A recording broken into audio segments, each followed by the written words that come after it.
So what are the two types of offers that are out there making money and the online right now? Good morning, guys.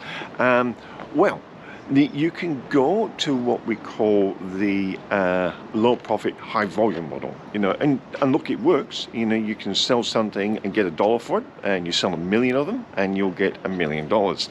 Or you can go, which is my preferred route, is the high profit, low volume model. And you see this all the time. I mean, you imagine you have to sell, 1,000,000 items for $1.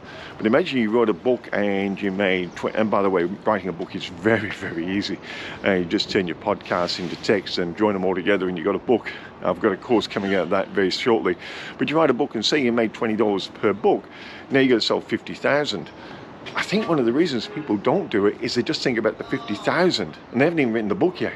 But you can turn the book into an audio program, which is why I teach turning podcasts into books. So you've already got it. And you can just roll it out for $200. Now you're going to sell 5,000 of them, turn it into a $2,000 program, and you only have to sell 500 of them. This is what we call high profit, low volume selling. So you've got the two markets, and there's a range in between there, a bit like what I just did then with the books and the audios and the video programs. But that's it. You choose which market you want to be in, and I hope that helps. I'll see you tomorrow.